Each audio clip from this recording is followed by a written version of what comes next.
Hello guys, welcome back to my YouTube channel yes chem study a way of success. मैं हूं आपका educator Shivam Mishra.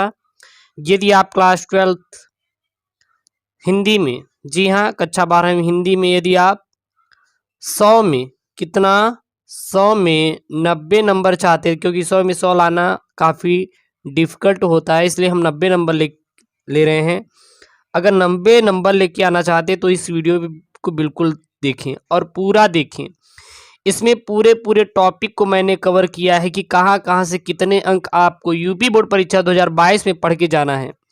70% syllabus, जैसा कि आपको पता है, इस बार भी है, जो कि पिछली बार था 2021 में। 2022 में भी आपका 70% ही रहने वाला है। तो इस वीडियो को शुरू से लेकर लास्ट तक वॉच कीजिएगा, बिल्कुल भी आपको वीडियो को स्किप नहीं करना है। देख सकते हैं ढेर सारे यहाँ पे आपको लेके आए हैं, कितने कितने अंक कहाँ से आएंगे, पूरा मैं इसमें आपका डिस्कशन किया हूँ, एक भी छूटा नहीं है, ठीक है। तो इसलिए चैनल से जरूर जुड़े रहिए। अगर अभी तक अपने यूट्यूब चैनल का एक टेलीग्राम है एसकेएम स्टडी को ज्वाइन नहीं किया है तो जाकर ज्वाइन करिए। एसकेएम स्टडी टेलीग्राम का लिंक डिस्क्रिप्शन के अंदर दिया है, क्योंकि वहाँ पर सारी पीडीएफ, इसकी जो पीडीएफ है मैं वहाँ पे सेंड कर दिया हूँ अपने टेलीग्राम चैनल एसकेएम स्टडी पे, जाके वहाँ से डाउनलोड कर पाएंगे। तो इसको 2 खंडों में बांटा गया है, खंड क और खंड ख में, ठीक है। तो खंड क में देखिए 50 अंक का और खंड ख में देखिए 50 अंक, यानी 2 खंड हैं, दोनों में 50-50 अंक आएगा, ठीक है। एक में ग्रामर है, एक में आपका बुक से रिलेटेड है। तो सबसे पहला टॉपिक है यहाँ पे हिंदी गद्य का विकास से आपका प्रश्न पूछा जाएगा। कहाँ से पूछा जाएगा? हिंदी गद्य के विकास से। और उसमें हिंदी गद्य की पाठ्य पुस्तक में दिए गए पाठों पर आधारित विभिन्न कालों में गद्य की भाषा संरचना विधाओं में परिवर्तन, युग प्रवर्तक लेखकों का योगदान एवं प्रमुख रचनाएं जो कि ऑब्जेक्टिव वस्तुनिष्ठ पूछी जाएंगी। और यहाँ से 5 प्रश्न आएंगे, प्रत्येक प्रश्न 1 अंक का होगा, इसलिए 5 अंक का यहाँ से आपका पूछा जाएगा। दूसरा, काव्य साहित्य का विकास से आपका पूछा जाएगा। इसमें जैसे आधुनिक काल में देखिए भारतेंदु युग, द्विवेदी युग, छायावादी युग, प्रगतिवादी युग, प्रयोगवादी युग, नई कविता इत्यादि की काव्य प्रवृत्तियां और उसमें परिवर्तन, प्रतिनिधि कवि एवं उनके प्रमुख कृतियां पूछी जाएगी, जो कि वस्तुनिष्ठ यानी बोले तो ऑब्जेक्टिव प्रश्न रहेगा, जो कि आपका 5 प्रश्न बनेंगे और प्रत्येक प्रश्न 1 अंक का रहेगा, इसलिए ये भी आपका 5 अंक, वहां पे 5 नंबर आपको दिलाएगा यूपी बोर्ड में, ठीक है। तो ये आपका क्लियर कर लीजिए, इतना क्लियर। तीसरा टॉपिक देखें तो तीसरा, आपके पाठ्यक्रम में निर्धारित गद्यांशों पर आधारित 5 प्रश्न बनेंगे। प्रत्येक प्रश्न 2 अंक का रहेगा, 5 प्रश्न बनेंगे तो 10 नंबर आपका यहाँ से आपका क्लियर हो जाएगा। वहीं पे पाठ्यक्रम में निर्धारित पद्यांशों पर, गद्यांश पद्यांश पर 5-5 प्रश्न बनेंगे, यानी 10-10 अंक यहाँ से बनने वाले हैं। पांचवा जो टॉपिक है, संकलित गद्य के पाठों के लेखकों का साहित्यिक परिचय, यानी कि जीवनी, कृतियां एवं भाषा शैली, जो कि आपको 80 शब्दों में लिखना रहेगा। अगर इतना लिखेंगे तो आपको 3-2-5 अंक का मिलेगा। जीवन परिचय लिखने पे आपको 3 अंक, और उनकी भाषा शैली कृतियां लिख देंगे तो 2 अंक और मिल जाएगा, जो कि 5 अंक आपको मिलने वाला है। लेखक के साथ साथ कवि पर भी आपको 5 अंक, यानी कि लेखक और कवि का जीवन परिचय आपको तैयार करके ही जाना है बोर्ड एग्जाम को देने के लिए, ठीक है। फिर यहाँ पे कहानी, चरित्र चित्रण, कहानी के तत्व एवं तथ्यों पर आधारित लघु उत्तरीय प्रश्न बनेंगे, जो कि इसकी शब्द सीमा 80 शब्दों में आपको लिखना रहेगा, और ये 1 आएगा, इसलिए 5 अंक का 1 ही रहेगा, 5 अंक बनेगा। वहीं पे 7वां देखें तो लघु उत्तरीय प्रश्न रहेंगे, 80 अंक का ये भी रहेगा, और किसी एक से पूछ लेगा, या फिर काव्य खंड की विशेषता, या फिर पात्रों का चरित्र चित्रण, या फिर प्रमुख घटनाओं पर आधारित प्रश्न बनेगा, जो कि आपका कितने रहेगा प्यारे बच्चों? आपका 5 प्रश्न रहेंगे, प्रत्येक 1-1 रहेगा, तो इसलिए आपको 5 अंक का ये आपका बन जाएगा। बात क्लियर हुई? ठीक है, चलिए 5 अंक का रहेगा, प्रश्नों की संख्या 1 ही रहेगी। अगला है खंड ख में देखें तो अब यहाँ पे आपका बनेगा प्यारे बच्चों व्याकरण से रिलेटेड प्रश्न बनेगा। 8वां टॉपिक देखें तो पठित पाठ्य पुस्तक के निर्धारित पाठों के संस्कृत गद्य का संदर्भ सहित हिंदी अनुवाद आएगा। जो गद्य हिंदी का संदर्भ सहित अनुवाद जो आएगा वो कितने अंक का रहेगा? 2।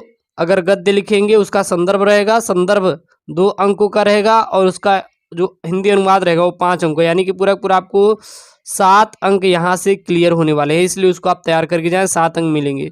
और यहीं पे 8 में 2 टॉपिक है, एक पठित पाठ्य पुस्तक निर्धारित संस्कृत के और निर्धारित पाठक संस्कृत पद्य, क्योंकि संस्कृत का गद्य भी रहेगा और पद्य भी रहेगा और गद्य पद्य दोनों से 14 अंक का प्रश्न पूछा जाएगा, तो इसको आप तैयार कर लेंगे। और यह बहुत ही आपके लिए इम्पॉर्टेंट टॉपिक है, इसलिए बिल्कुल आपको छोड़ना नहीं है, पूरा पूरा आपको याद कर लेना है और अच्छी तरीके से याद करना है। ओके, कोई भी आपको कहीं से प्रॉब्लम क्रिएट होने वाली नहीं है, टेंशन नहीं लेना है। 9वां देखिए तो पाठों पर आधारित अति लघुत्तरीय प्रश्न जो कि संस्कृत में ही बनेंगे और 2 प्रश्न करना रहेगा उसमें से, और प्रत्येक प्रश्न 2-2 अंक के रहेंगे, इसलिए आपको 4 अंक यहाँ पे संस्कृत के लघुत्तरीय अति लघुत्तरीय प्रश्नों से ही बन जाएंगे।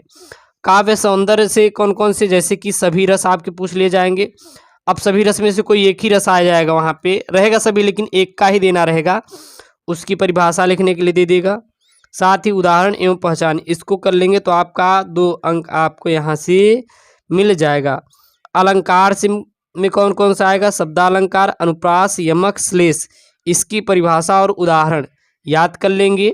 बस इसी अलंकार को याद करना है, इसे बार कुछ नहीं, और 2 अंक मिल जाएगा। लेकिन रस में आपके जितने भी रस हैं सभी को याद करके जाना है, छोड़ना नहीं है। वहीं पे अर्थालंकार देखें तो अर्थालंकार में जैसे कि उपमा, रूपक, उत्प्रेक्षा, संदेह, भ्रांतिमान, अमनय, प्रतीप, दृष्टांत तथा अतिशयोक्ति परिभाषा एवं उदाहरण इनका तैयार कर लेंगे, ठीक है ना। और छंद में जैसे मात्रिक, चौपाइक, दोहार, सोठा, रोला, कुंडलनिया और हर गीत का करैव लक्षण एवं उदाहरण तैयार कर लेंगे। तो ये इतना पढ़ लेंगे तो आपको 2 अंक यहाँ से बन जाएगा। निबंध से रिलेटेड प्रश्न पूछा जाता है, निबंध से किस पे पूछा जाएगा? जैसे जनसंख्या पर दे देगा, जनसंख्या पर निबंध दे देगा, पर्यावरण पे पूछ सकता है, स्वास्थ्य, शिक्षा इत्यादि। यानी देखिए 3 ठो मेन उन्होंने दर्शा दिया है कि इसी से कोई हम एक पूछ सकते हैं। तो आदि पर जानकारी हेतु निबंध लिखने के लिए दे दिया जाएगा और 9 अंकों का आपका निबंध रहेगा। तो मैं इसको करवा दूंगा, जनसंख्या पर भी निबंध करवा दूंगा, पर्यावरण पर भी निबंध करवा दूंगा और स्वास्थ्य, शिक्षा आदि पर जितने भी हैं पूरा मैं निबंध आपको करवा दूंगा एग्जाम से पहले, तो टेंशन नहीं लेना, ठीक ना। वही संस्कृत व्याकरण से देखें तो वस्तुनिष्ठ यानी कि ऑब्जेक्टिव प्रश्न पूछे जाएंगे, संधि से, व्यंजन से और विसर्ग से, ठीक है ना। समास से कौन कौन से पूछे जाएंगे? समास में अव्ययी समास और कर्मधारय समास से पूछा जाएगा, ये पूरा तैयार करेंगे तो आपको 3 अंक मिलेगा। और यहाँ पे संज्ञा, धातु, प्रत्यय और तद्धित, विभक्ति, परिचय इतना आप तैयार कर लेंगे तो आपको यहाँ से देखिए 2-2 अंक का यहाँ पे जो संस्कृत का व्याकरण है वहाँ से आपका प्रश्न बन जाएगा।